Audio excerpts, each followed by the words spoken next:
Welcome to Thoughtfully Us, the space where three therapists of color sit down to talk about mental health, real life, and the human side of healing. We're colleagues, friends, and licensed therapists. And so in this podcast, we're pulling back the curtain on not just therapy, but on being people of color in this field and on the parts of life we don't always get to process in the therapy room. So whether you're in therapy, thinking about it, or just trying to make sense of your own healing journey, we're so glad you're here.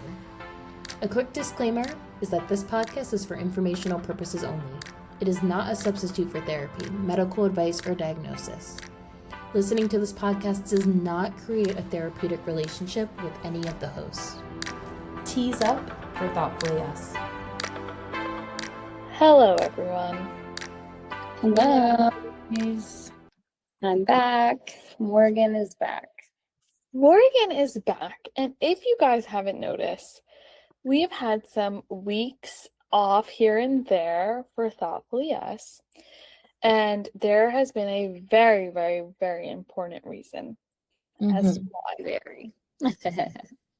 Yes. And Drum no roll, please. drum roll. We need to get a sound. We will. Because I am expecting my first child. Yay! But it's been very rough. Morgan, would you like to share a little bit? Of course. So I'm gonna have to share like a few things. This whole podcast will be about me. So Oh, Lord. it wasn't easy to get pregnant, I will say that. I think people, I don't know, I guess it's ingrained in us in society. Like, if you have sex, you will get pregnant and die from Mean Girls. So it's like super simple. And for some people it is. But for a lot of people, it's really not. So it took a lot of time and tests and money. But it happened. And so I'm very grateful and thankful to our loved ones who supported us through that and have continued to support us through this first trimester. I'm now in the second trimester. But the other thing I wanted to share was I found out like a few days before our annual cousins trip to Rehoboth Beach that Nellie and her family attends with us because we're cousins. And so it was really hard to keep that a secret from my cousins, but also from Nellie and her husband and baby. But I think someone knew because I'm usually in charge of getting the sandwich meat because we all love a good sandwich on the beach. And I didn't get enough because I wasn't eating it. So I was like, don't really know how much they're going to eat since I'm not eating it. But I think that was a giveaway, Maya said. Maya knew though, so I don't really know. But it was really hard to not say anything because I had a whole plan on how I was going to tell Nellie and our other friend Jasmine, and it was going to be super cute. But then, I think it was like 2 weeks after that, or three, something, Nellie and I watched the edited episodes to make sure like things look good. Is everything like cut and clean and things like that? And she texted me, my memory's bad, but she texted me. She was very sensitive and very concerned, but wondering if me gagging on the camera meant something more. And we had to find the clip because it's just, to the average person, I don't think you would notice anything. But she had the intellect and the psychic mind to be like, that is a pregnant woman who was gagging. And I remember sitting next to my brother on the couch when Nellie texted me and kept asking me these questions in a very thoughtful way, very sensitive way. And I looked at him, I'm like, oh, Nellie knows. And he's like, oh. So it was quite a journey because, well, first of all, congratulations, Morgan. You are completely right that it is a huge myth that like if somebody touches you, you get pregnant. And like that's what I feel like breathe the air. you're told. Yeah, like if you guys breathe the same air, there's a potential like possibility you could get pregnant. And because of that, I think women are incredibly hard on themselves when it takes time, which it often does. Like I think people don't like usually start fertility treatment until they've been trying for like around a year, which is what me and my partner did. And it's like that felt so crazy to me because I did not expect that at all. So it's really, really hard going in. And there's so much pressure. You like think about yourself and your mind, and your mind wants something, but your body's not like cooperating with you. It's really a hard experience. It's very emotional. It's something that you can't really describe. And so you went through that, and that was incredibly difficult. So thank you for sharing that here. But now we are, Morgan is pregnant. Hey, Woo! I We am are so excited. We are so, so, so excited. It has been hard, a hard secret to keep from you all. Because we've wanted to say like we need to take a beat real quick. Morgan can't like record today. keep her feet down, and the only time that we can record together is in the morning, and that's not gonna work, and like stuff like that. But yes, we were recording, and we'll find the clip and post it. But I saw Morgan do like some type of gag that she tried to like play off as a cough. And as we were recording, I was like, I know that. Like I've done that. I did that for a long time. I know exactly what that feels like. I saw it in her eyes. And I was like, no, like Nellie, are you crazy? Like Morgan's been struggling. Like that's like, why would you think that? And then I was rewatching the like edited video before we post it, and I was like, no, this is that. And like I don't know what to do. I don't know how to ask, because like this feels really insensitive, and also like this is that. And so I texted Morgan being like, I'm trying to figure out the most sensitive way to ask you this, because like this is hard and intrusive. And then Morgan FaceTime me, and I was like, oh yeah, I couldn't. I was like, what am I supposed to say via text? So I just FaceTimed her, which probably gave it away. when I saw the incoming FaceTime, I was like, oh my, like, no, Morgan would have been like, no, like, but it was an epic moment, very epic moment. Yeah, it was fun. She found out early, but it was great because she took our announcement photos. Yes. Yeah. Did great with those. Well, they were easy to do. Everyone looked great. But in future episodes, Nellie will talk a little bit about her specialty with the perinatal, postpartum, fertility, maternal mental health discourse, I guess. Genre. What's it called? Yes. Niche, specialty. Niche, yeah. Yes. We will discuss that. But today we were thinking about, like, we've been thinking about a little bit, like, how AI is playing a role in our field, in our world. And it's like anything, I think there's some things that are really great about it and helpful. And there's obviously a lot of concerns with some things that are happening. It's pretty new. Although like my partner's an engineer, and he would be like, it's not new. We've all been using it. Like it's been implemented in stuff forever. But like new in like the way like ChatGPT, that you like talk to it. I was talking to Maya earlier about like my experiences with ChatGPT, and it's interesting how much, like, I think it's new in the way that it's like trying to be a person that you talk to. Like sometimes ChatGPT is sassy back to me in remarks, and I'm like, oh, you're not a person. Like, Yeah. Who's in charge? Beefing / flirting? I don't know. Like, what's going on here? So we wanted to talk a little bit about that today. Oh, I just attended a counseling conference in Philadelphia.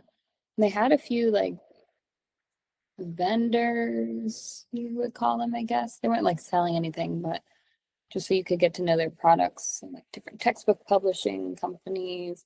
But there was one that was like huge, and it was AI having AI clients for counseling, students who are training to be counselors. So you wouldn't work necessarily. And I guess there's a big debate about, is it helpful for students to work with other students when they're trying to practice being a therapist? Or would it be better if like there is like an AI client that can mimic like a real life client who you don't know, you don't Whoa. see, things like that, Mm-hmm. which was new to me. But that made me think like, oh, what's happening? And I can see both sides of like how it could be beneficial, but also maybe not ethical. But then also next to that same booth was a platform for using AI to write your notes, your therapy notes, which I know a lot of therapists who are listening probably have used some kind of AI type feature because I feel like it's just everywhere now, autocorrect everything.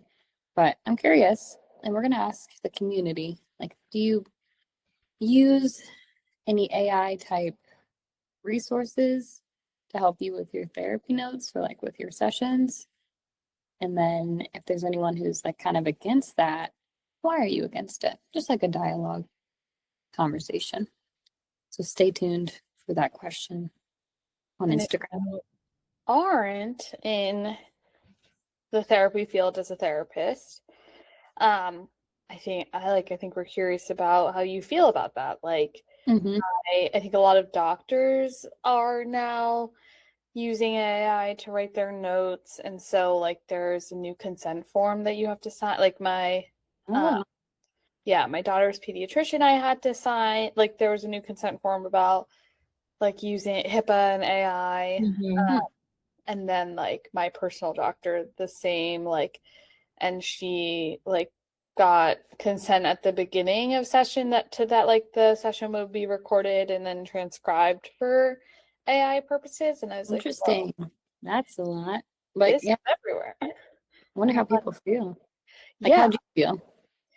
I don't know. Like I think I felt skeptical, but not enough to not sign it. Like I Mm-hmm. felt like, okay, if I'm not signing this or not doing this, like I'm delaying the inevitable. It feels like it's going to happen anyway. And it feels like it is happening already. Like I talk Mhm. about something and then I get ads for it. Like I know that Yeah. like I'm being listened to. Like I was just talking to my partner about like what to get our daughter for her first birthday and like looking into stuff like that. And then like my whole like social media feed is Goodness. gifts for your first birthday. And I'm like, okay, So weird.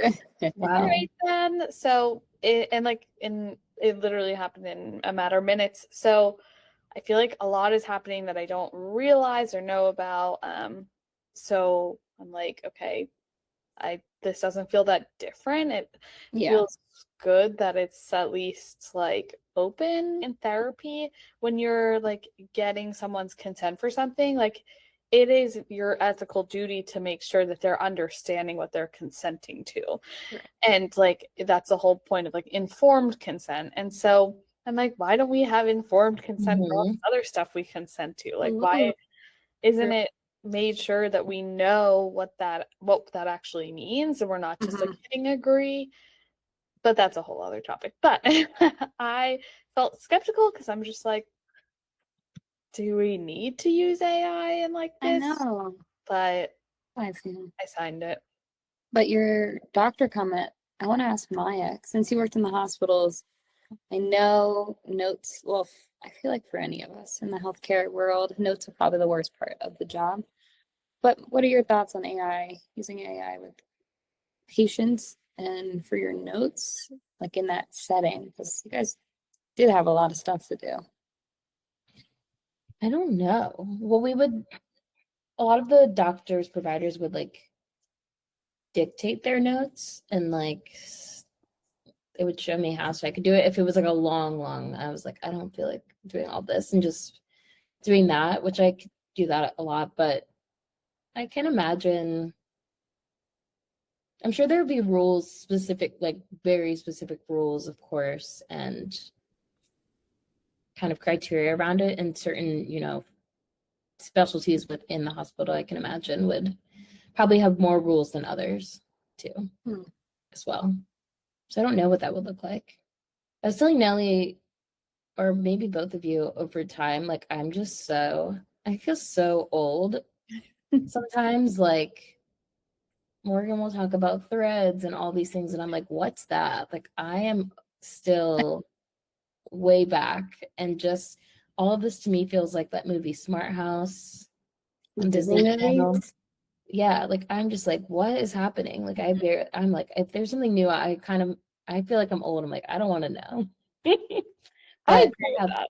yeah, I'm just like, I don't know. But I have seen a lot of discourse about AI in therapy, using AI as therapy. Like I have clients who be like, oh, Mm. I know friends who use it to like basically for therapy or like ask questions. And, I see stories online of people like really emotionally connected to their Love. chat GBT, and it's Yeah. weird, but I mean, I think there's a lot it can do. And so I see, of course, benefits with everything, but I think it, in our field in particular, I think it makes sense. There's a lot of discourse because of things like HIPAA and ethical and, just the nature of the work. Yeah.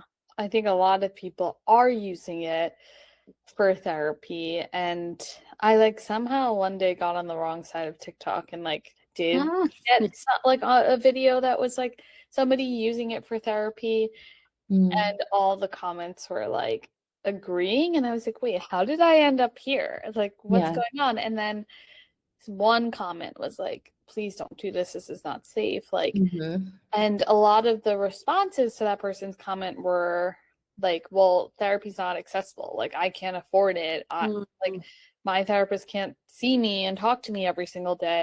Accessing therapy in a way that's beneficial to you is not an easy thing to do. There are definitely a lot of structural, systemic barriers, and then there's like natural barriers in terms of like personality fit and like scheduling and things like that. But like, yeah, most outpatient therapists are not like seeing someone every single day or whenever they are in need.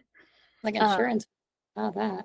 Yeah, insurance, even if somebody wanted to, insurance wouldn't like, and so, but most people wouldn't even want to because of like clinical concerns with that. So, but like AI, it is not a therapist. It does not have the training and background that we have. And I think that's like been proven to kind of be detrimental with a lot of people who have harmed themselves, or I think there have unfortunately been a few cases of people who have died by suicide from talking to AI. And like, actually, I was reading one case where someone was like encouraged by AI. By Yeah. ChatGPT?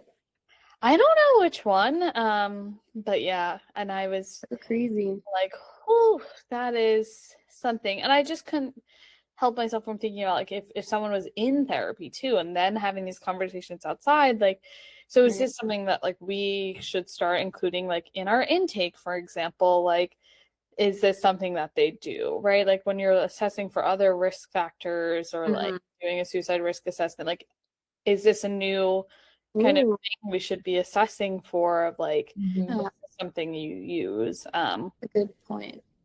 Or like psychoeducation to our clients about like, even if they're not using it, like this can feel really easy to use and it feels like a person talking to you, and it feels like it could feel like a therapist talking to you.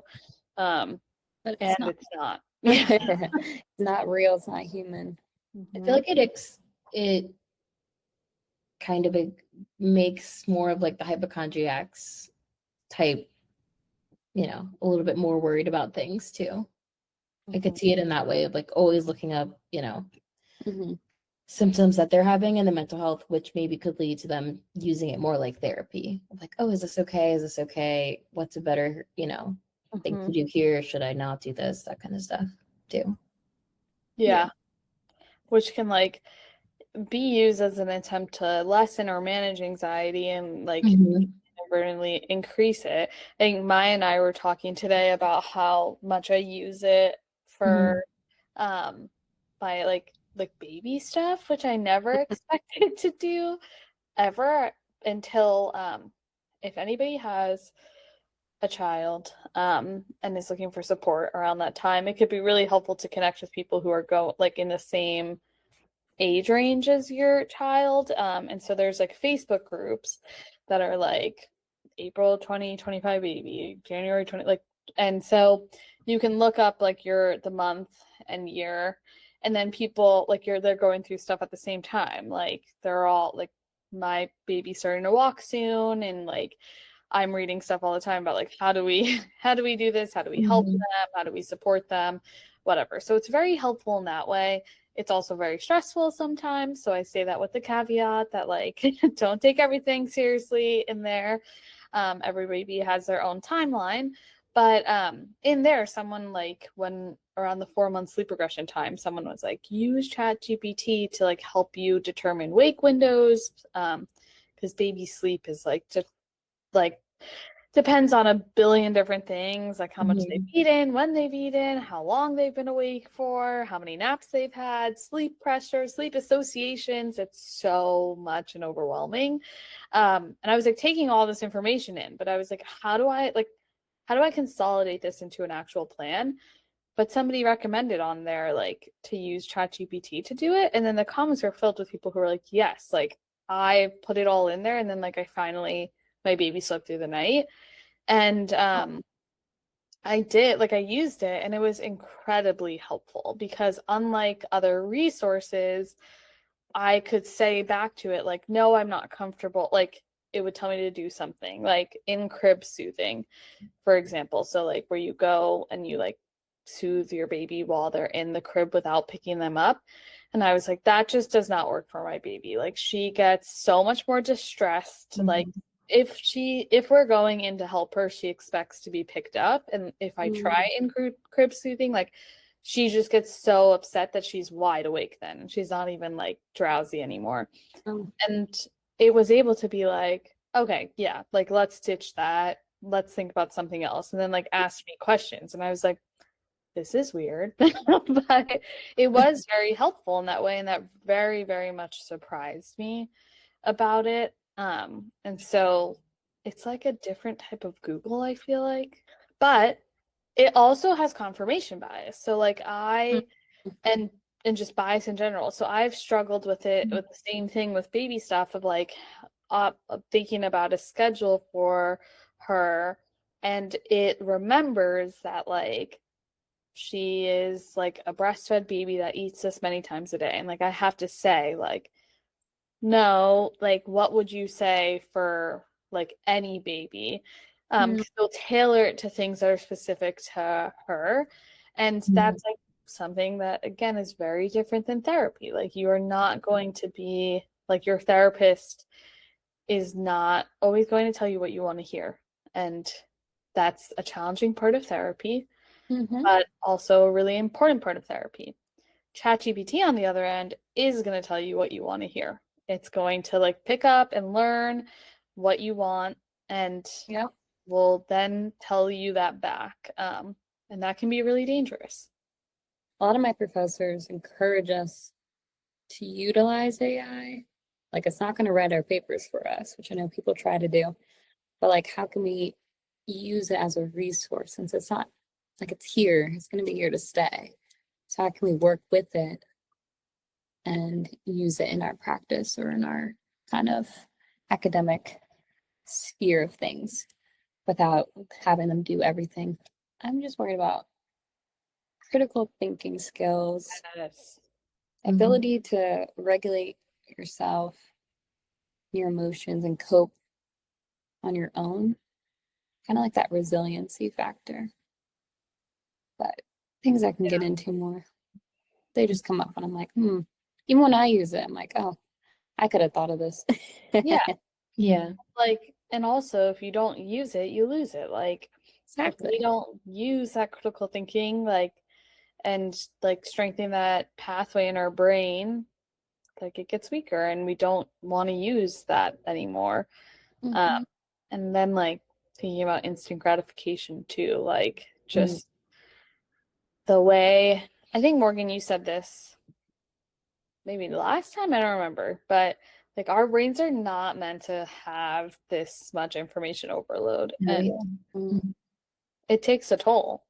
yeah, exactly. I'm interested. A lot of people at the conference were talking about AI and therapy or the effects of AI on different like parts of the nervous system, things like that. I actually think I like walked through a med conference. I thought was the counseling conference, but I was like, I don't recognize any of these topics. So theirs were very like intensive, like how AI impacts like this nervous system, parasympathetic. So I thought those were cool. And I'm interested to know more like what they find in the long run and the impacts AI Yeah, will have. definitely. It's so hard that we can't like we don't know how this stuff plays Mm-hmm. out. But I imagine this is what people felt like when the internet came out. Mm-hmm. It was True. just, whoa, this is crazy. Like, how are people gonna, no one's gonna like write anymore.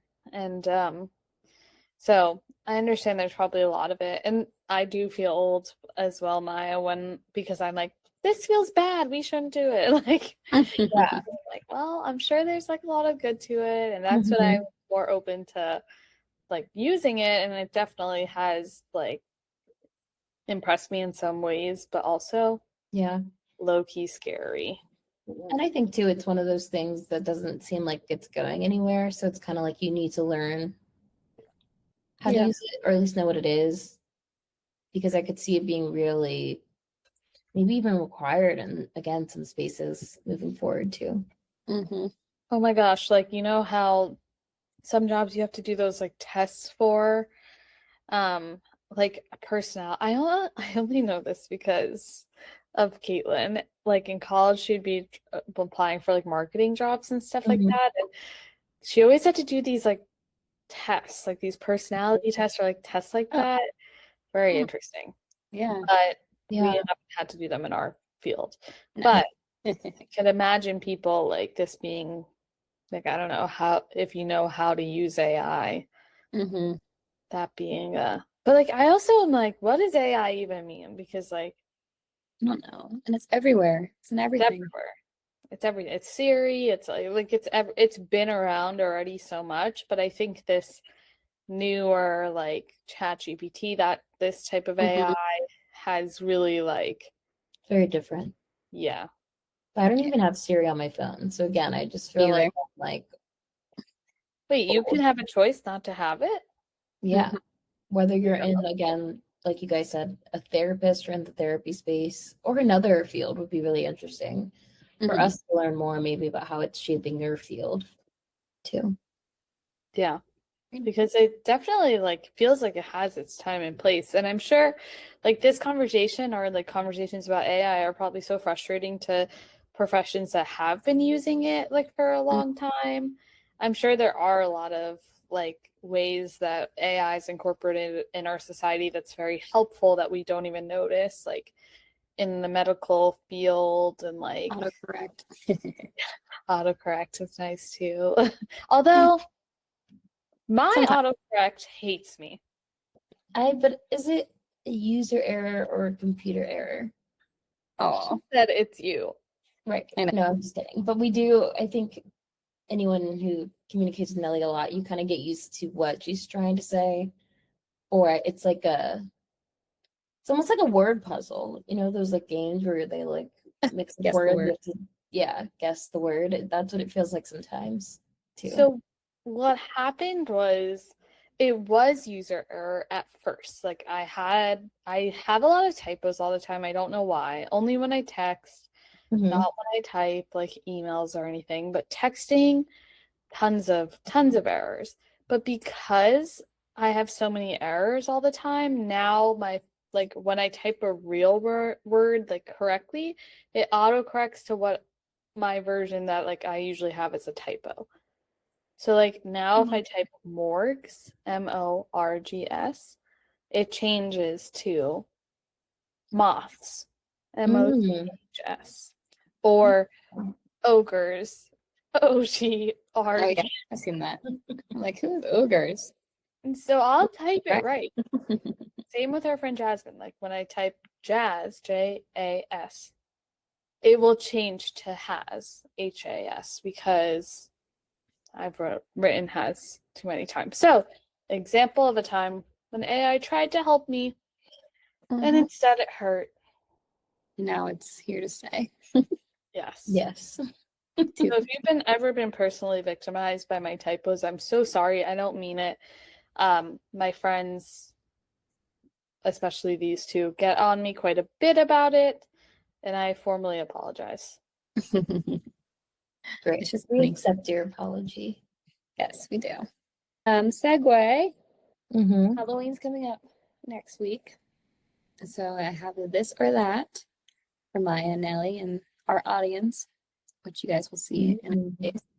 And so, this or that, sweet or salty when it comes to, well, I guess sweet or sour / salty when it comes to Halloween candy. Hmm.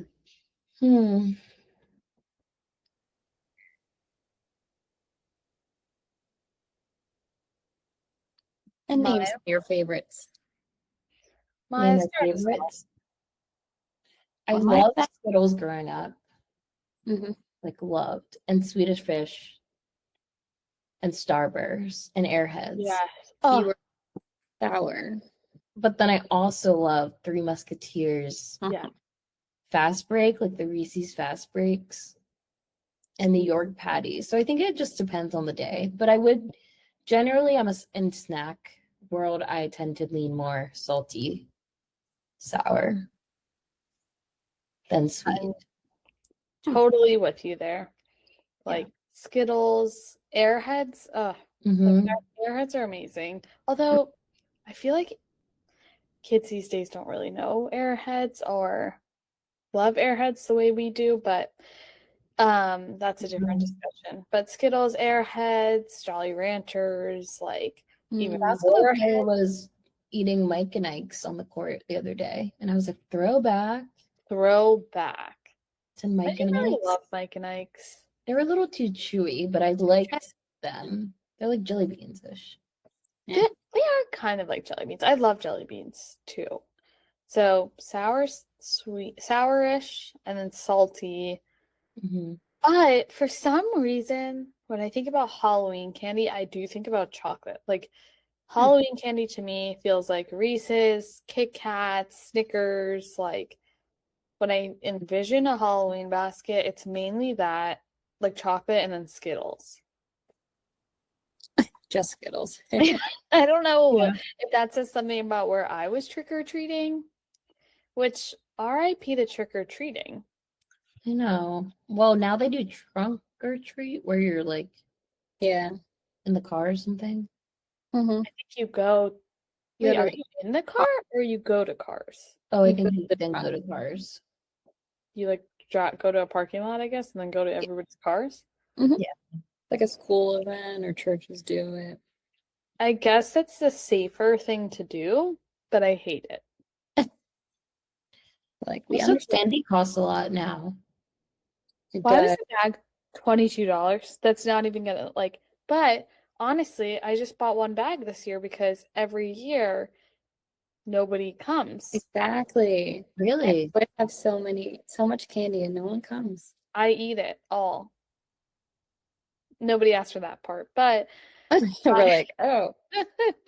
But nobody comes and then I eat it. So I just bought one bag, but it's actually disgusting how expensive it is. It is, yeah. Because when we were young, Morgan, maybe you were going to share this because you haven't answered yet. Sorry. But when we were young, trick-or-treating was very much alive and well. And there was a neighbor who would give out like the king size bars of things. And that was like our favorite house to go to. Yeah. I was like, wow, they're rich. But now I would be like, whoa, that's so expensive. Yeah. Yeah. It's crazy. So Morgan, what's yours? I'm opposite of you too, which I figured.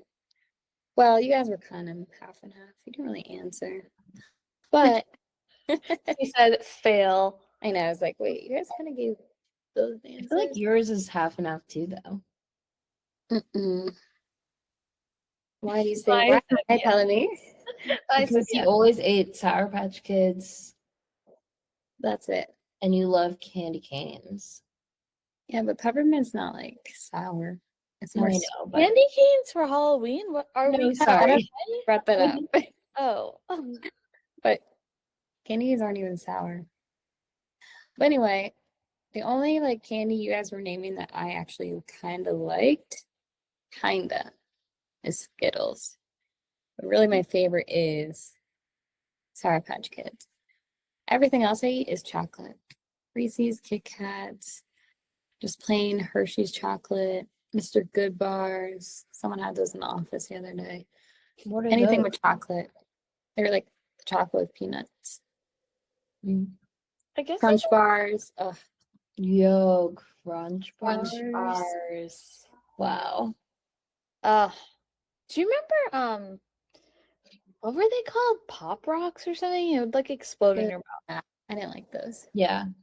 That was Like kind Nerd. of oh Ours were- nerds and nerd Nerd ropes. Rope. Ew, I didn't like the nerd ropes. I don't like No. ropey like Changed my life. I don't like Twizzlers or Airheads. But I did like the Jolly Rancher lollipops. Those are good. They were square. They were so good. Oh, I couldn't envision what you were saying until you said. Butterfingers. Oh, wait, I might Oh, go to the store. No. Butterfingers, Mom? Yeah. We all like those because our Nana loved them. But I those don't are know if they like kids so who like good. Butterfingers. Wait, Everyone's Morgan, missing out. you like the peppermint patty things? Yeah, those are sweet. She said. You know? But you said everything we named you didn't like. Maya named peppermint patties. Oh. I meant out of like the sour. Oh, got it. You're more of a savory. Mm-hmm. I think all three of us are more savory than sweet. Yeah. Like at brunch, Oh, I would rather have a savory, like eggs and bacon. Yes. I don't want like every now and then I'll want like a waffle, but I don't want like pancakes or Really, brunch. what are you talking about? When I said at a brunch, like I'll Maya. order pizza at Nelly brunch. eats crepes. Morgan eats French toast and waffles. Everyone's I lying. don't. I have to wake No. up good for that. But we love, yeah, exactly. We have our sweet craving, but we love Mm. Savory. that. Like Maya really said, I know. don't lie to our listeners. You're She pulled lying. it Beckham. Like tell the truth. Listen, but like Morgan likes, I'm calling you out, Funyuns and like, I might get some later actually. Lord, And pickles, like oh my tell me you're pregnant. I liked all that before. That's the Yeah. scary part. Yeah, I might get Funyuns later when I go to the store. But yeah. Amazing. Yeah. Well, we hope all of our listeners are doing something fun for Halloween because I guess this episode will come out.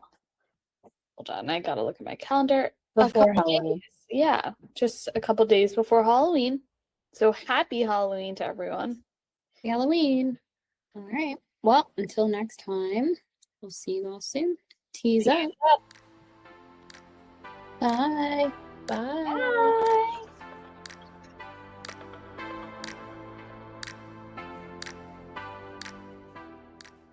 Thanks so much for joining us for today's conversation.